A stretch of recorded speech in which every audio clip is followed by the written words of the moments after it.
Homelessness happens to anybody. I think if I didn't have children, I'd still be on the streets. I couldn't do it. I didn't have enough self-confidence to think I was worth the hard work to change.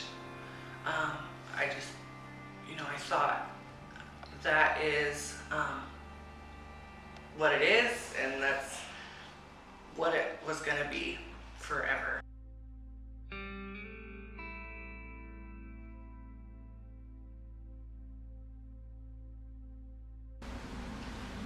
In 2009, when my mom passed away, she had more issues than we thought she was dealing with, and I kind of held myself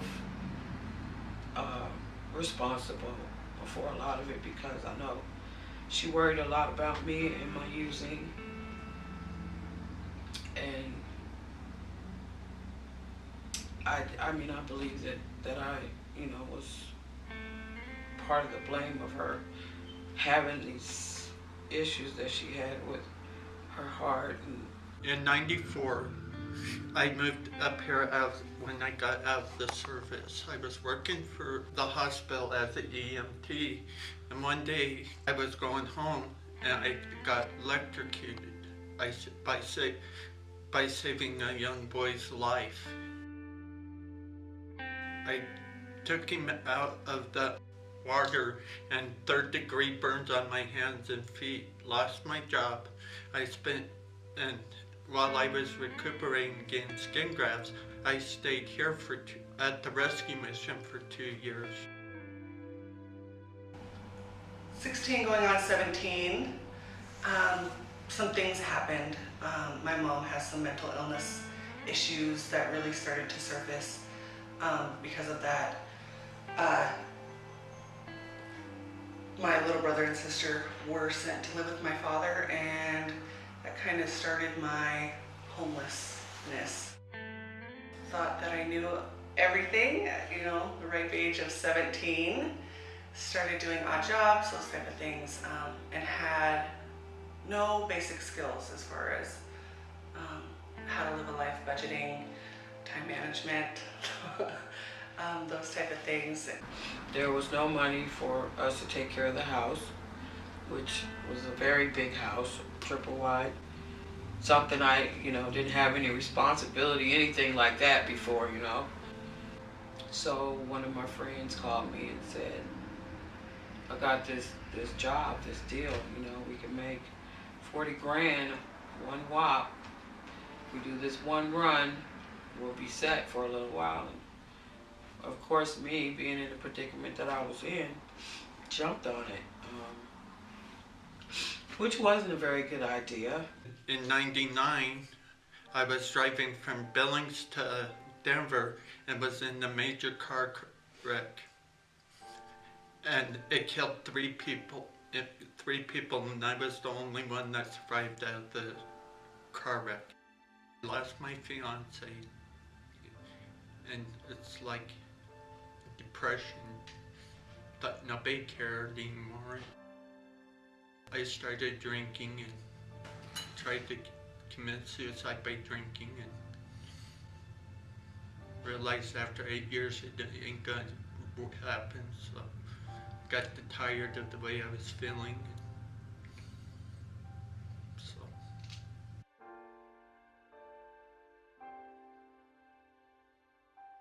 I suffered a lot of depression and turned to drugs and alcohol, were my safety net at that point. And being young and on the streets, and drugs were very prevalent and easy to come by. I spent many years flopping on couches and sleeping in church doorways here that were kind of closed off and hidden. I slept in parks.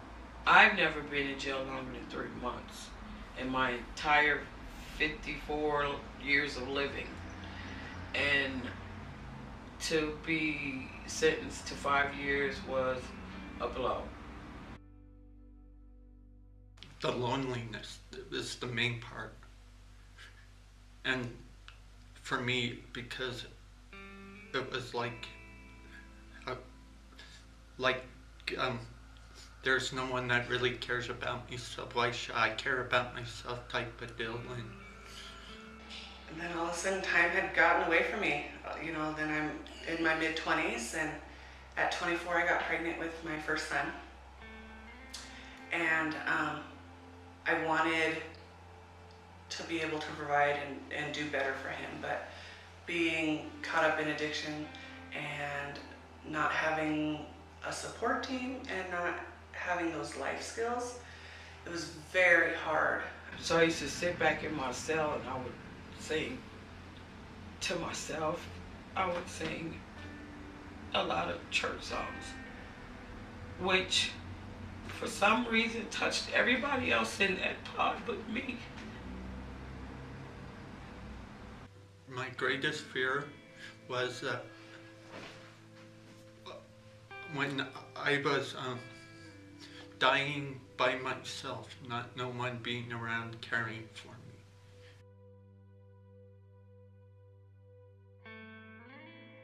Change. Change was scary. I think that was my biggest fear. Getting out of homelessness was the unknown, because not growing up with that type of stability and that going on, it was very scary for me. I would work entry-level jobs at fast food restaurants or Albertsons or things like that, and it just wasn't what I thought it would be, I guess. It was, there was not enough money to pay rent. I'm in a land where I know no one except for the girls that I've been locked up with. I don't have any family. I don't have any friends that are coming to my rescue. Nobody's gonna come pick me up when I get out. So they finally told me that when I get out, it was my responsibility to find somewhere to live, and my first responsibility was to go and see my PO. So I'm walking down the street with this one outfit that they gave me, these torn up shoes they gave me, this plastic bag on my shoulder, tears running down my face, crying out to God, asking Him to guide me in the right direction, because right now I can't run my life. I don't know how. When I realized that I couldn't handle changing myself by myself, and that was in January of 2010, before I moved up here, it was like I knew what I was doing was not helping me get better and stuff, and I realized that I needed the help. I tried to get sober and wanting to do what I thought a independent, strong woman would do, which would be self-sufficient. You don't ask for help.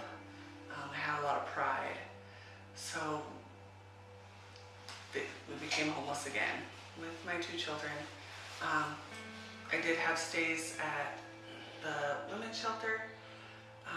They really helped me realize that there was some deeper issues with myself, that I was an addict. My mom had used, and everybody I know had used, and I thought that was a normal way of life. I thought everybody did this, and they really helped me see. They planted seeds in me that probably when I left there, nobody thought. They're like, oh, she's a lost cause. She's not gonna make it. But it did. It started something deep inside me. And then I started looking at myself and my life and saying, every time you try to run your life, you mess it up. Every time you think you got it together, something happens. So stop blaming everybody else and blame yourself for a change, So then I started realizing, yes, it's my fault because those were my choices that I made. It's nobody else's fault. I chose to do that. Nobody put a gun to my head. Nobody said you have to do this in order to make it to the next day. It was my choice to do it, and I started realizing that. The mission program director, I walked up to him, I didn't even introduce myself. I said, I need help. I need God in my life, and I need to get better. And that's when I started changing for the better.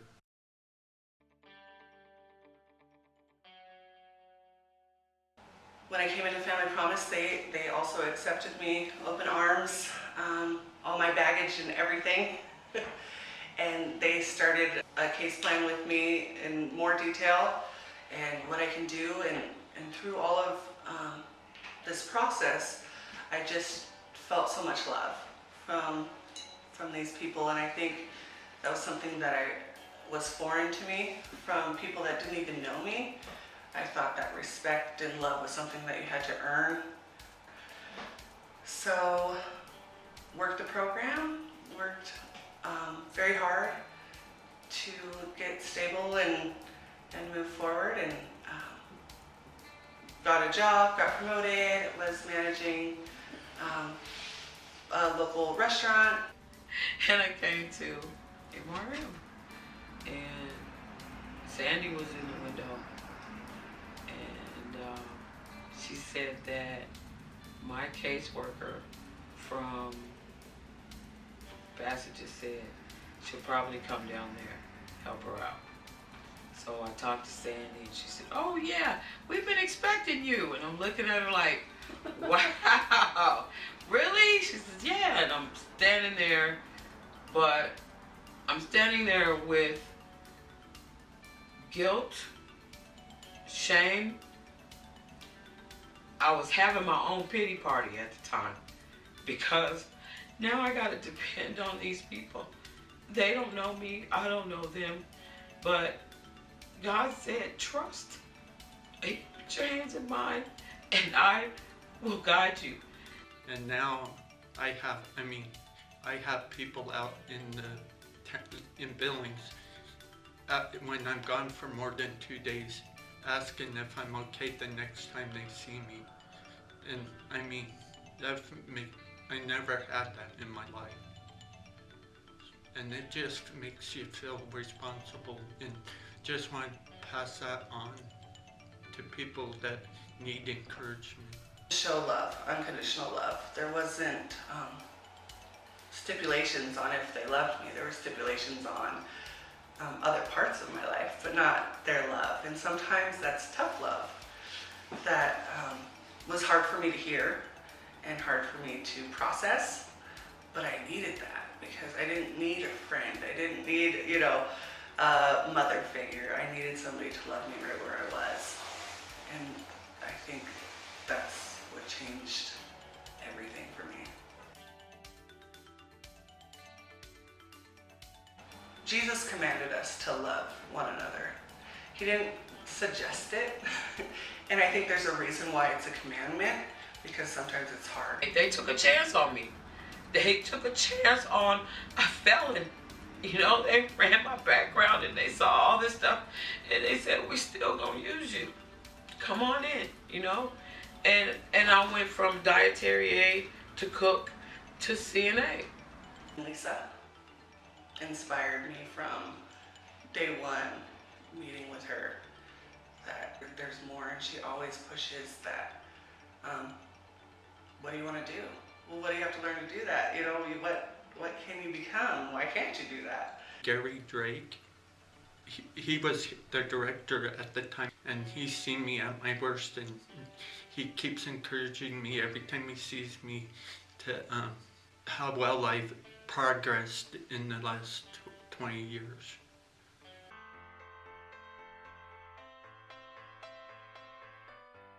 And we see some on the streets and that type of stuff, but there's so many more that are hiding, that look normal. Their kids go to school. They look just like anybody else at Walmart. But their inner struggle is unbelievable. And so many of us live paycheck to paycheck and one paycheck down, so you're homeless. And it doesn't make them bad people or something that they should be shunned. They just need to be helped and shown a different direction. So when you see somebody on the streets, or you see somebody that's homeless, direct them in the right direction. Help them. Give them a hand. Show them you love them. And get to meet people and get to know them and become friends with them while they were staying here and let them know that there is people out there that do care about you. Wow. These people really care. They really care. So if I can give them one thing, keep caring, keep loving, keep giving. In doing this, we become the hands and feet of Jesus. We do what he wanted us to do. I think that's, the greatest commandment is love others like you would love yourself.